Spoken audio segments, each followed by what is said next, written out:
Welcome to Data Access Golf, your home for rapid golf improvement. And now, from the thin air of the Rocky Mountains, next on the number one tee, your host, Aaron Stewart. Welcome to another episode of Data Access Golf. Appreciate you being here. I wanted to jump on and have a little discussion about Bryson DeChambeau and his victory down in Vegas at the Shriners Hospital for Children.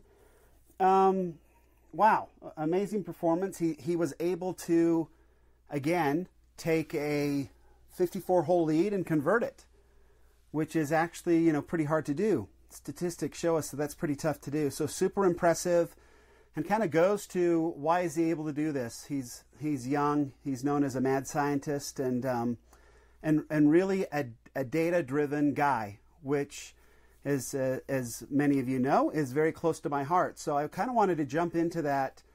I remember when I remember hearing about him when he was at SMU and he had won the NCAAs and was playing really well, and they were talking about his kind of one-length clubs and that he was sort of a mad scientist and a physicist and all this stuff. And so it became very interesting. I myself was kind of starting to use a lot of feedback and data to organize and try to get my swing better. That's where I started having my epiphany with the bike riding and trying to figure that all out. So I was very interested in learning more about him. I didn't have to look far, right? I mean, based on how the media is nowadays, they're always looking for some new story or whatever because they have to put out a lot of content to get a lot of eyeballs and make a lot of money. So I get it, but it was very easy to get information on Bryson DeChambeau. He was a pretty interesting character, and the media made sure that we knew about him. And so sort of followed him along as he went to Cobra and got the one-length clubs made at Cobra. And I actually, I tried one-length irons for a year and tried to work my way into them. I found them sort of difficult to adjust to after playing with varying length clubs for all my life. To go to a one-length was very strange. You've got mine were set up, so everything was set up like a 7-iron. So, you've got a 6-iron, you couldn't really tell that much difference. But 5, 4, 3 irons definitely felt strange at 7-iron length. And boy, a 60-degree wedge, or even a pitching wedge at a 7-iron length is weird. Super, super weird. They were all bent to the same lie angle, and it was an interesting experience, and I had a lot of fun sort of messing with it, but it didn't really work for me. And I also, I'm concerned with our bodies wear down, and especially as we get older, they wear down. And so that major wrist injury that I had, I kind of sort of attribute it to those one-length clubs. I mean, I literally was hitting every single club at the exact same lie angle and putting a great deal of stress on your body when you, time and time again, you're taking divots. And if your wrist is set in the same exact position every single time, I think that you're looking for trouble, right? That repetitive motion. So I started feeling it in my back. I mean, your stance, you're always bent over at sort of the same angle. Your wrist is kind of coming through at the same angle.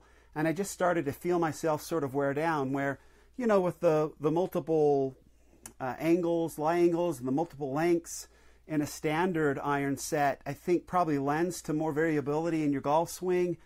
And while that, I don't always like that as far as we're trying to simplify the golf swing. And I think that's why I was super attracted to the whole concept of the one length. But when it comes right down to it, without your health, you've got nothing. So at that particular point, I had to say, you know what? A little variability is okay. Plus, I've been playing this way for so long that I went back to the variable length clubs and ended up still tearing out my wrist. I think I injured it probably before with the one length. So anybody who's thinking about using the one lengths, I think if you're younger, you probably get away with it. And I think that Bryson's going to be able to get away with it for a long time, and we'll see how his body holds up. But when you are hitting every single shot from the exact same position, I've got to think that eventually you're going to feel that you're going to wear out. You're putting too much strain and pressure on certain parts of your body in the exact same place every single time. That's got to hurt eventually. So I am concerned about that. Hopefully he'll deal with that and he'll avoid injury. He's sure fun to watch play. Whatever happened to the whole, I just don't get the whole idea that somehow or another, if you pump your fist, that's somehow or another Tiger's move. I mean, Tiger didn't come up with the fist pump, did he? I mean, it seems like we've seen it my whole life. Different people have done the fist pump. So why in the world it's now considered Tiger's patented move and nobody else can do it without somebody saying that it looks Tiger-esque? I don't know, but I have stopped fist pumping, so I don't have to be called Tiger-esque for whatever that's worth. So anyway, back to Bryson. When he first came out, he was fascinating, interesting. He didn't really have the best of starts. He kind of started slow. And I've thought about this a lot. Why was that? He was so successful in the NCAAs, and we see that a lot. I think the media and the spotlight it's got to be difficult, puts a lot of pressure on them to perform. He obviously is a very performance-driven person, and I think all that pressure and not living up to it was probably pretty difficult for him.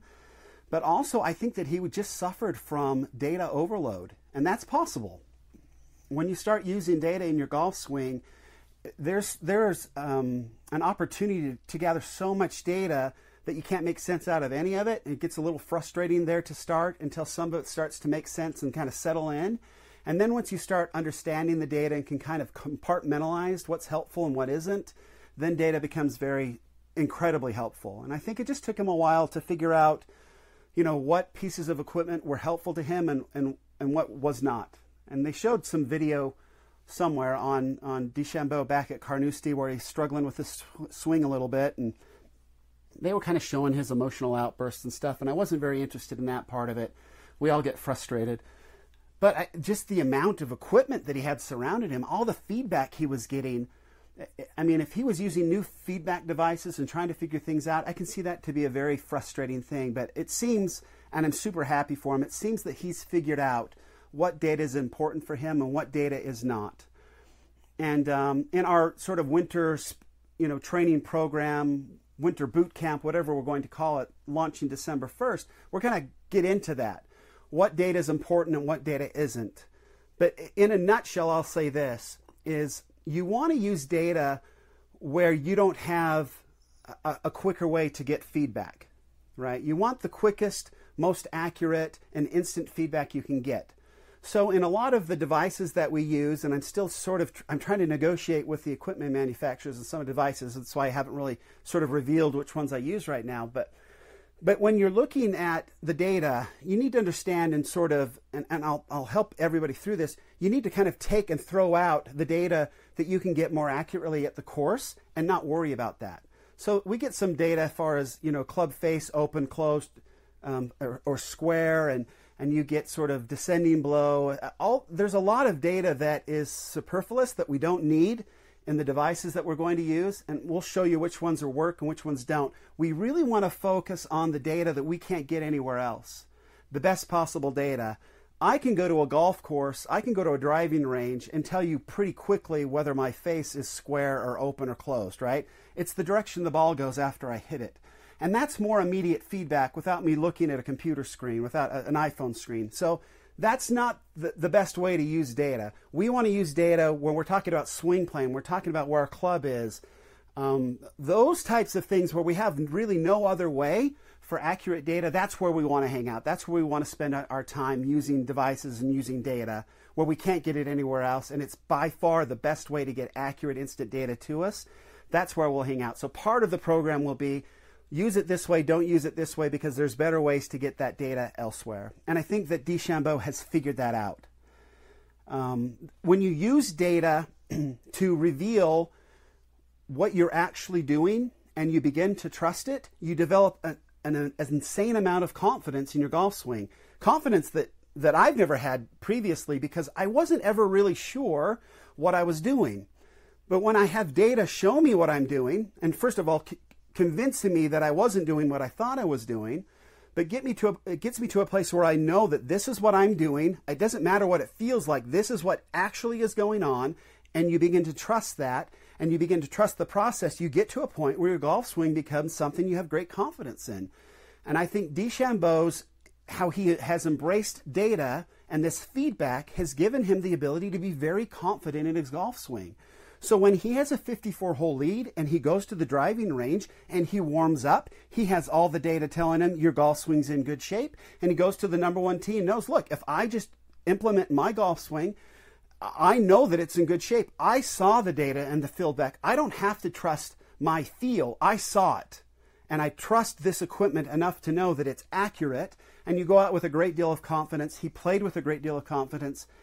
And maybe he didn't have that when he wasn't getting the appropriate data, the data that he needed, but he has it now, and it's kind of fun to watch. So I was super excited to see him win. It's definitely, and I think for us who are convinced the data is a great way to better our golf swings rapidly, he's sort of the poster child. He really is doing an amazing job with it. So I'm excited to get in and get going with you. December 1st, we'll get to work. If you're looking to sign up, please just go to our website, dataaccessgolf.com, and give us an email address. We'll send out all the details when we're closer to going. We've got everything sort of built out. Maybe I'll review kind of the course, at least how it's set out, and we're getting the videos done and getting them all set up ready for us to go. I'm excited about doing it myself. We'll have a lot of fun going back and forth on our private Facebook group. I think it's going to be a good time, and we'll learn a ton of stuff. Sort of the last thing that I want to kind of touch on is, again, going back to Bryson, he uses all this data, he gets all this stuff, but when you go to the course, you have to play. And he is a very interesting guy because he will talk to his caddy. I think they showed it on the 16th hole when he hit his approach up there, he knew that he hit it well, and then he made that eagle putt. The discussion that he had with his caddy was very detail-oriented, and he took in a lot of data, and that's fine. But when it gets right down to it, in golf, we can use our devices to practice and do all kinds of things, but eventually you have to get to a point where you have to perform.